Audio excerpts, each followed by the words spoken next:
Tomorrow's headlines today. Let's start. Vikings at the Jags on Fox. Yeah, this should be a good game. The Trevor Lawrence news kind of diminishes it, makes it obvious. The headline will be O'Connell auto win. Surely you know that commercial. Yes. It's a classic. It's been hearing it for 20 years. But it's going to be, it looks like Mac Jones, a.k.a. McEnroe Jones, going up against Sam Darnold. And Brian Flores defense. Yeah, I think this could get ugly. Now, as a subplot, Doug Peterson, who just, I guess he's resigned to the fact that he's cooked, took a bit of a jab at Sam Darnold this week. Hey, how has Sam Darnold turned it around? He said, Justin Jefferson. Like that's the only reason. And again, I don't know that Sam Darnold's going to care about that, but I have a feeling Kevin O'Connell opens a can here. Vikings did not look particularly sharp last week against the Colts, but this feels like not a total domination, but again, Jacksonville is just hemorrhaging talent, and now no Trevor Lawrence. The left tackle's gone. I think Flores blitzes some more, and this feels like 27-9. I think the Vikings roll. We agree on that game, man. Tomorrow's headlines today. I know where you're going. Niners, Bucks on Fox. I will say, I'm going to give Baker Mayfield credit. He played his butt off on Monday Night Football. Yeah. He played his butt off. Yeah. It's a bad spot. They emptied the tank on Monday Night Football, and now they're home to rested San Francisco, healthy San Francisco. The headline will be, everybody, yeah, rock your body, see Max back, all right. Well, Backstreet Boys, the staff back there Broad really Street love this Boys. One. Yes. Christian McCaffrey's back, and it's game on. Jennings is back. Debo is back. Last year, I talked about this coming off a bye. San Francisco had lost 3 straight. They go to Jacksonville and just tore them apart 34-3. Now you're rested off a bye. Everybody's back. And, oh, by the way, Tampa, did you see their defense was on the field for 83 plays on Monday Night Football? Wow. I mean, overtime, they just ran the ball down their throats. That's just a gas team. And I had to look this up. The Tampa defense has faced Mahomes, Kirk Cousins, and Lamar the last 3 weeks. They've given up 12 touchdown passes, 0 interceptions. Brock Purdy's going to look really good in this one. One of my bigger plays of the season. I like San Francisco a lot. Tomorrow's headlines today. It may not be a great game, but there could be consequences.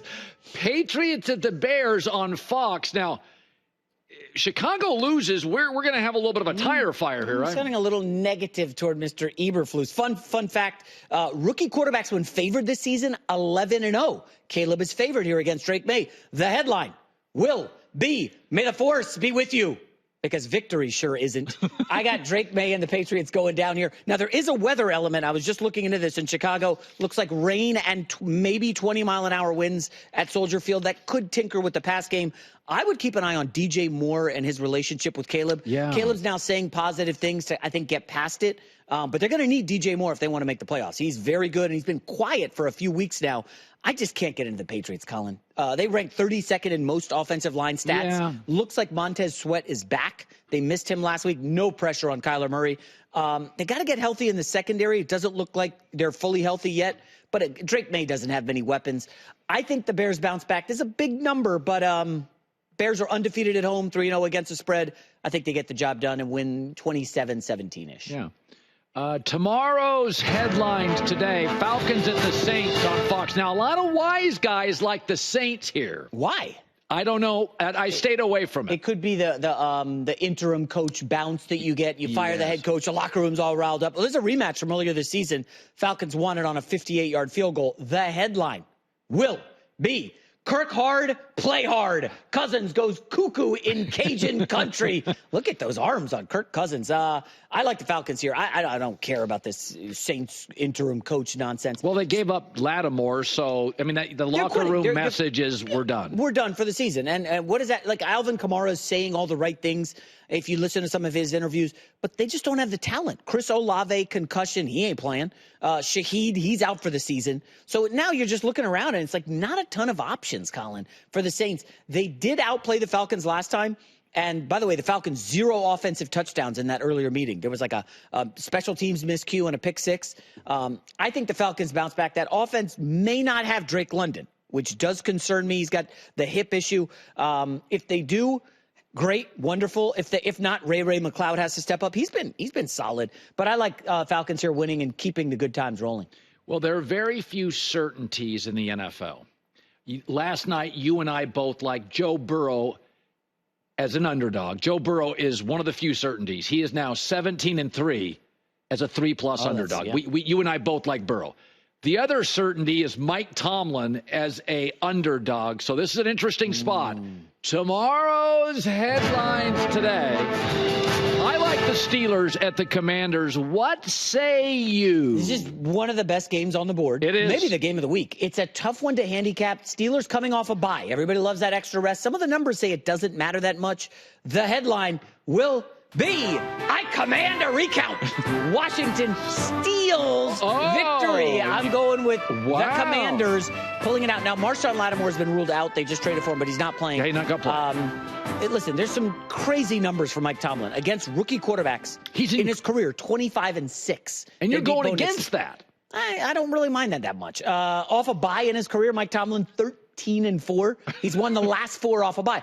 Everything lines up. But if you look at some of the betting percentages, they're a public underdog. All Joe Public is betting hand over fist. Give me Pittsburgh. Tomlin off a bye. Russell Wilson. And then you start to look at Washington. The market has not caught up with them all season, Colin. I saw this stat. This is unfathomable. They've played 36 quarters of football. They've scored in 34 of them. This offense cannot be stopped. 11 for 11 on 4th downs this season. And how do you beat a great pass rush with T.J. Watt coming off one edge? Preston Smith. You got a running quarterback. Lamar Jackson has run pretty wild against Pittsburgh. Jaden Daniels, one of the best running quarterbacks in the league right now. I think he'll be okay against the pressure as long as he's sliding and not getting injured. I like Washington here. I think they get it done at home. I think this is a good team, man. This is a really strong Washington team.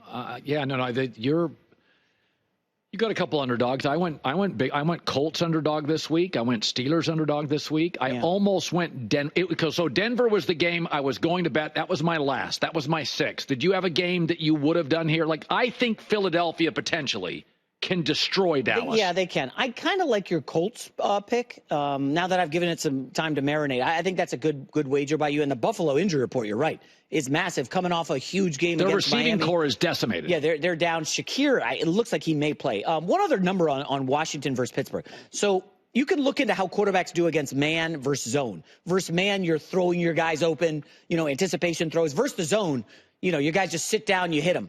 Jaden Daniels picks apart zones. He's been amazing as a rookie. Steelers play a lot of zone.